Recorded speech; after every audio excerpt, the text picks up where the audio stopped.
Hello and welcome back, everyone, after this very short break. Next, we have Kamil Karaś, a graduate of the University of Gdansk, a great fan of literature in general and the works of Terry Pratchett in particular. He used to be an English teacher, but is now an anti-money laundering specialist. He devotes his scholarly life to deciphering, among other things, intertextual connections in Pratchett's novels, as well as those by other fantasy writers. And his main research fields are intertextuality, angels in literature, and Christian philosophy and ethics. Today, he will speak about humor in the Discworld. I'm looking forward to this one, so Kamil, please share your screen. Thank you. Hello, ladies and gentlemen, the ladies, kind sirs. So, first of all, I just wanted to say that I'm totally nervous because I have never been to such a great conference before, and really, that's something I will remember for a long time. Okay, so let us start. So we have. Oh, thank you, James. By the way, now I'm feeling as if I would be preaching to the choir, you know, because okay, but let's see what's going on. Okay, so we have met today to talk about something that is really characteristic for Sir Terry Pratchett's writing, and namely humor, parody, and satire in Terry Pratchett's Discworld novels. Yes.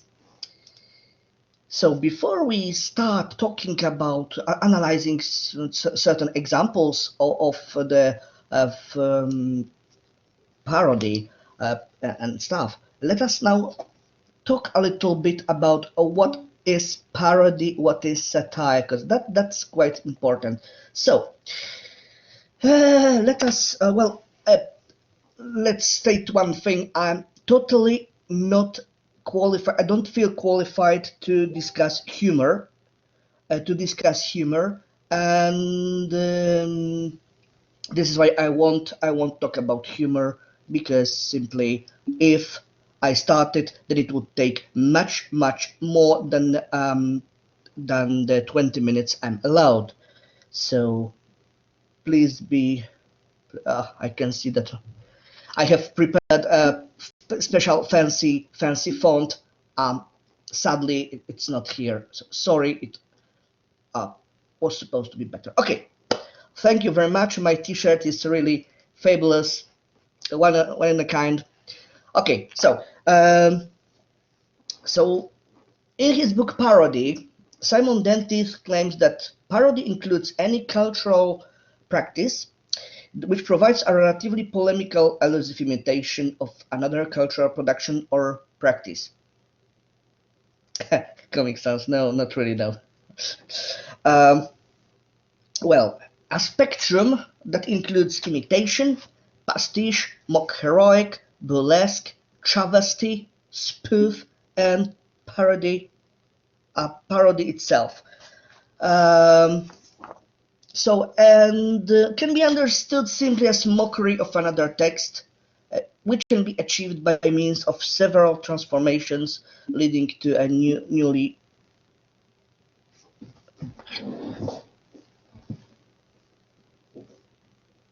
Tolkien is dead. J.K. Rowling said no.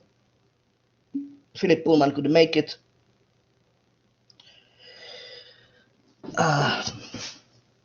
Yes, partner, I was about to say that this explanation is kind of self-explanatory. Yeah, but let's focus on that later. Okay, so and it's simply by means of several transformations, it leads to a newly created work, which is let's put it simply, the old work but reworked, and in a way that it creates humor which makes fun of the previous text, which creates humor or comment on any part of the previous work. It includes mixing styles. It can be about mixing registers, mixing genres of the text, as well as transforming it to more or less serious degree into something else. Okay, and satire. Satire is really a way of criticizing a person, an idea, or an institution by means of applicating humor so that we show someone's or something's false weaknesses, or it's really a piece of writing that uses this type of criticism. Yes, that's the formal explanation, so to speak. Okay, but how can we apply parody? So simply, it can be applied using several techniques. This includes the lowering or degrading, well, unexpected juxtapositions, or play with generic or textual references. And this list is by no means exhausted up. There's more to it, but I will be focusing today only on these three because way too much material. Okie doke. So, as you can see, lowering, degrading, Casanunda, unexpected juxtaposition, master student, and Gothic novel convention as a play with generic. So now let's focus on examples that can be found in several books. So maybe let us start with Casanunda, well-known dwarfish seducer, fighter, soldier of fortune, and stepladder repairer. As a character, he's implied on a footnote of the Reaperman when he appears for the first time, and then in persona he appears only in Witches Abroad and Lords and Ladies. He is of course clear parody, a clear reference to Giacomo Girolamo Casanova, a Venetian seducer and philosopher. Why? First of all, the very name Casanunda or Casananda can be pronounced like that, versus Casanova. Yes, so under over, if we remember that he's a dwarf, and it's and pretty a British one at that. So he needs to use a stepladder only to look the lady in the eyes. So that's training the parody. And I don't drink wine. We are talking about references. Then looks. Casanova is, Casanunda is of course looking like the Casanova. He's wearing periwig. He's wearing laces. He's wearing clothes that really look like he was taken out of the period in which Casanova lives. And then there are of course puns. Not some of them not really well, second greatest lover. Yes, he's the second greatest lover of the Discworld. Greatest dwarf. Yes, and so the pun on the word great. And of course, Casanunda is also a parody of genre because he's a dwarf. And if we say dwarves and fantasy, so we can portray those grim warriors with axes, chasing orcs and killing, I don't know, the forces of Saruman, whoever, I don't know. So, and now we have a seducer, now we have a ladies' man. So this is simply a parody of the genre of the convention. Yes. Okay. Then in soul music we can find an example of juxtaposition. So Blair Tweedale, thanks to Leo Bribat and his annotated Pratchett file, without which I wouldn't be as happy now as I am. Of course, it's a parody. It's a parody of a real life round world person, Herbert Morris William Burt Whedon, OBE. Yes, APF. So Whedon, the character from the Discworld, I quote, a conscientious man who devoted many years to the perfection of one type of musical instrument, on which he himself was no mean performer, unquote. And Blair is also known for his primer, his book on music, which is called Blair Whedon's Guitar Primer, Play Your Way to Success in 3 easy lessons and 18 hard lessons. Okay, and the parallel between Blair and Bert is even stronger if we consider that the real world Bert Whedon was actually active musician for 73 years, and he could play almost anything on a guitar.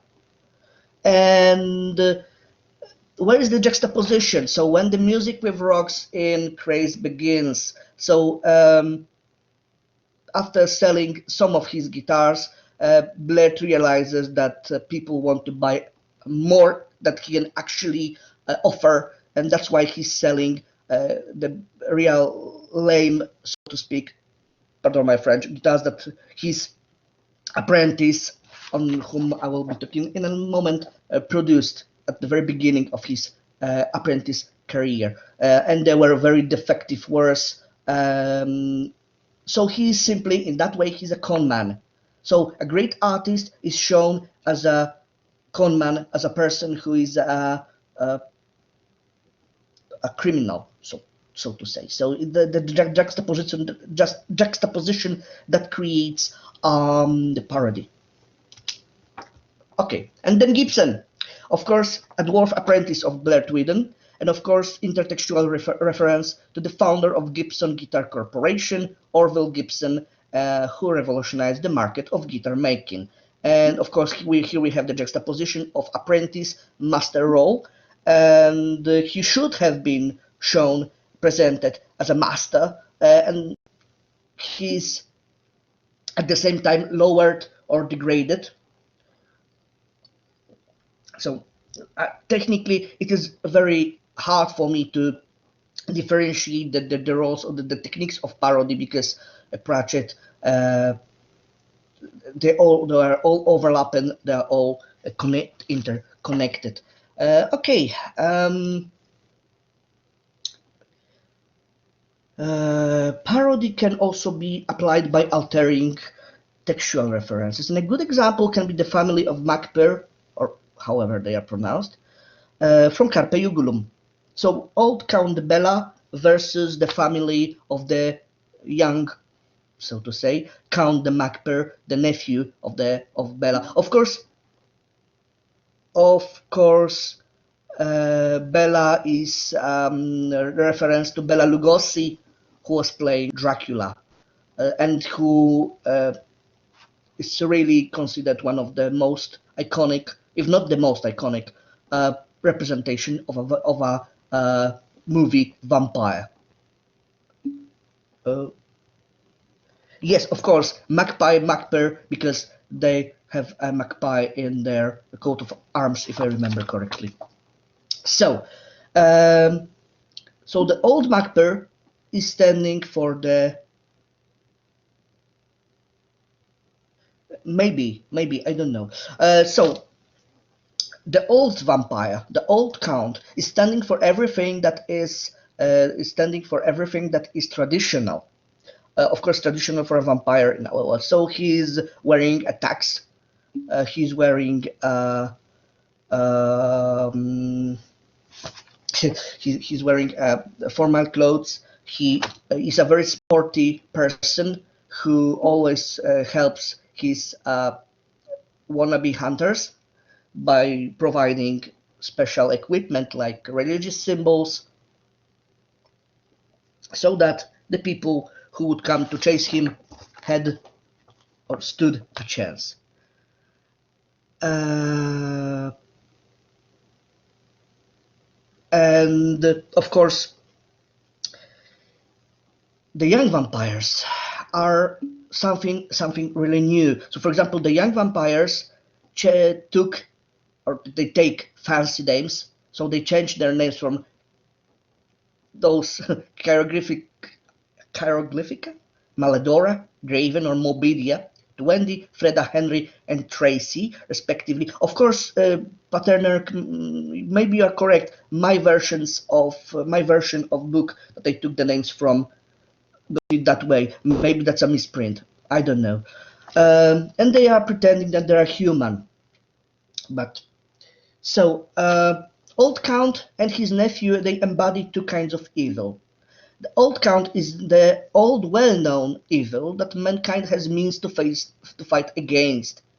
He can really be vanquished. He can really be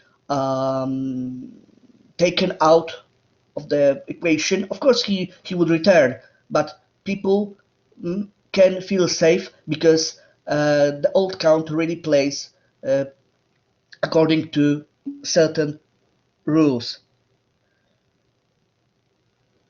And the young ones, they are a new kind of evil. They're almost invisible because they adapt, because they try to withstand sun or religious laws.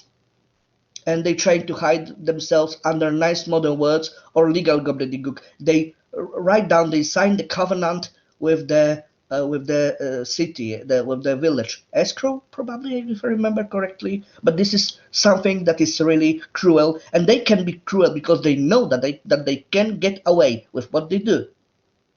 And of course, young magpies can be seen as a satire on bankers and politicians because they are really bloodthirsty, but they do it under the cover of covenants, of legal agreements, of really smart words, legal gobbledygook. Yep. So they suck people not only they suck not only blood but also money, also lives, power. Okay. And of course, because this is Pratchett, everything is corrected, so the young vampires are defeated. The old vampires coming back. Nobody loves him, but he is something. But he is something that can be relied on. That he will work according to rules. So it is not as dangerous as the young ones. Okay. And if we're talking about parody, we can recall that early books like Mort or Sorcery, so 1987, 1988. So we can find a great parody of mages and barbarian heroes. And now, sorry, not here. So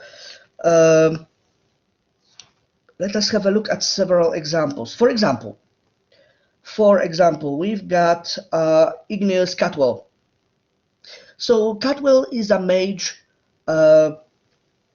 He appears in Mort, and his secondary character important for the plot. He is a graduate from the Unseen University and technically a fully fledged wizard, but he does not, however, seem to be very talented. In fact, he's not very good at opening spells. He's not very good at spells at all. And he claims to be a master of the infinite, Illuminatus, wizard to princess, guardian of the sacred portals. And then he adds, if out, leave a man with Mrs. Nugent next door. So we can see he is really, well, he's plump. he doesn't have beard, whatever. He doesn't have any. Oh, so he's not really what we could think of when we talk about mages. You know, Dumbledore, Archmage Nemerle. No, I don't know. Radagast the Brown. So Harry Potter. Mages, wizards, powerful. Okay? And here we have Catwell, who is not very talented. We've got here Rincewind, who is mostly good at escaping, but he's got some power. I believe that Rincewind could win with Catwell if we stage them to a mage fight. Oh, if not, he would probably use the stock with half a brick, so he would win anyway. And Master Mirtkuli, who is technically a parody of Radagast the Brown. And he appears in several books. I don't really want to, like Ripperman, Lords and Ladies, go on.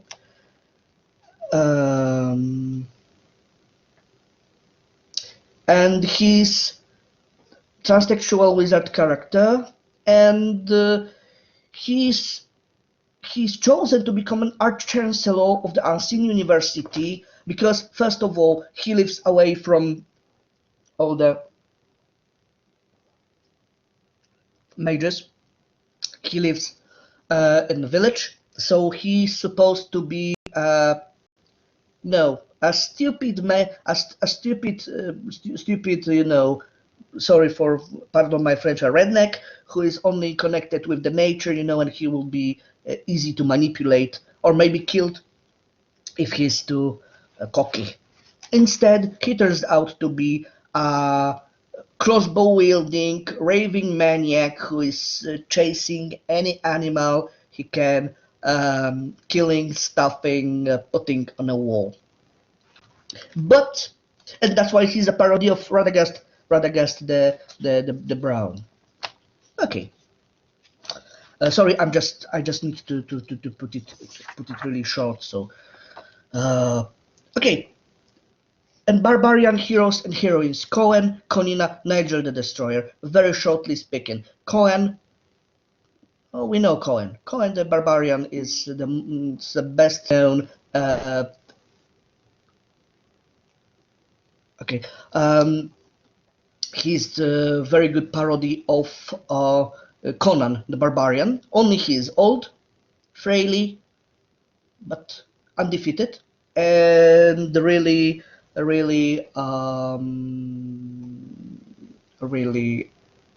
unexpectedly effective. And he was, of course, is a parody of both Conan the Barbarian and Genghis Khan, because his first name is, of course, Genghis Cohen. So then Konina is his daughter. Konina is, of course, his daughter. She's a barbarian heroine, but she would like to be a hairdresser, and she is destroying, so to say, at least two rules. Which, first of all, the first rule says that women are not are not supposed to be warriors. They are supposed to be damsels in distress, like the Conan books. So they can be rescued and wed in bed, whatever. Okay, so you know. So this is the parody of a warrior. And Nigel, come on, Nigel is on the 7 days course. How to become in just a 7 day. I will make you a barbarian hero or warrior. Yes, so Nigel is typically a teenager who wants to be a hero, a warrior, but will not because his mom told him not to. Okay, so Okay, thank you very much. Then, if I need to, I wanted to talk about Academicals and Snuff, but I believe that this is just an example of parody of genre as well. So we've got goblins and orcs. We've got Mr. Nut, and of course this parody also shows and asks very important questions of human rights. Who is worthy? Who is worthy to become a human? Is worthy to get rights to become human. And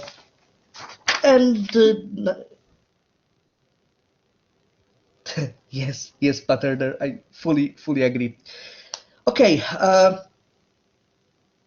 so I believe now it's up to you. So thank you very much. If I have to finish, then I finish. Thank you very much. Please ask me questions. I will gladly answer them, and maybe I will be able to cover some of the things I wanted to cover during the question and answer series. So thank you very much. Okay, thank you. Okay, thank you for your talk, Kamil.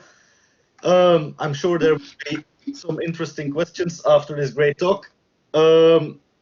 One thing which I saw pop up in the chat, not phrased as a question, but which I think was really interesting, is the possible observation that the subtlety of the parodic elements changes over time in Pratchett's work. Is that something you could comment on?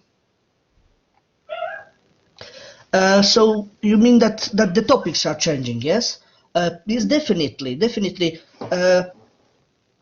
First books were simply provided as, or they were thought as a simple parody of genres of the high fantasy, of the epic fantasy. So they were meant to laugh from talking like books and stuff like that. But yes, with time, it started to not only provide fun for the audience, but also they started to answer the difficult questions. And I believe that there's more satiric content in later books. Is that a correct answer to your question, or? Yes, certainly. Or should I? To build up further on that, do you think, because you discussed both, but do you think parody and satire need to be intrinsically related, or is there context where one appears and the other doesn't? Well, I believe that in Pratchett books they are maybe interconnected. It's not a very precise word, but yes, I believe that they are very close in Pratchett books. That if we consider, because if we apply parody, if we have a parody of a person or a group like mages, or I don't know if you remember, but there was some.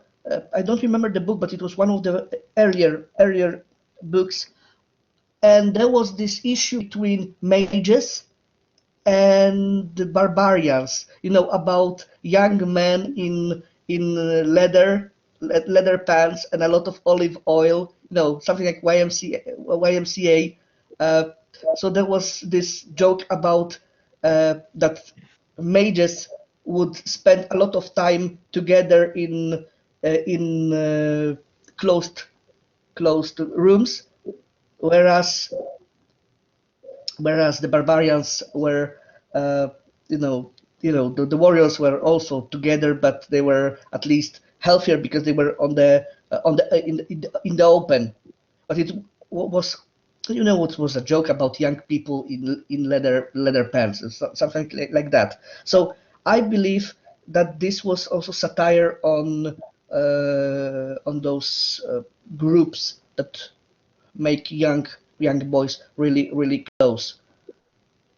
Okay, so I don't really think that So I don't really think that satire and parody can be that they should be concerned as something being really close.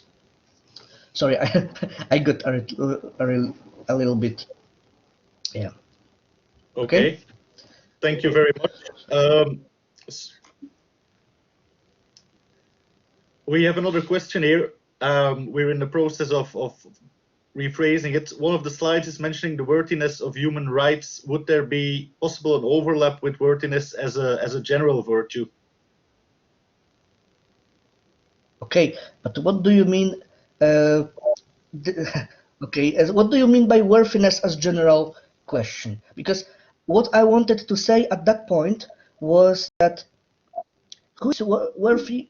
I mean that is a question about the human rights as such. So we all remember that actually goblins get human rights as a sapient species, but it is given them only after some, I don't remember the name of that goblin girl, but she plays harp in front of the most important, the most powerful people from Ankh-Morpork and vicinity, in front of Tears of the Mushroom. Thank you, Cat Day. Thank you very much.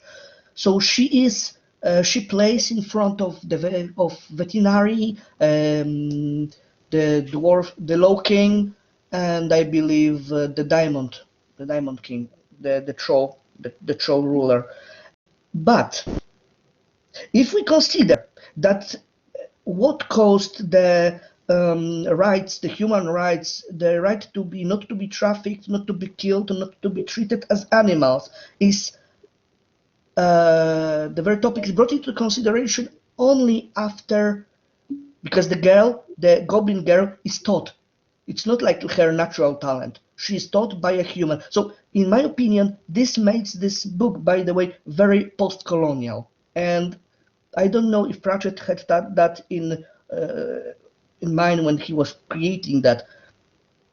But you know, this makes the very point of the rights. It's like, sorry, I don't really want to sound like a racist like a racist person, but it looked like, oh come on, he's so poor, but he plays the harp so beautifully.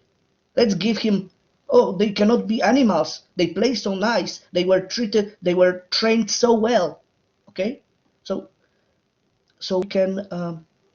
I don't really think that. Returning to the question of worthiness.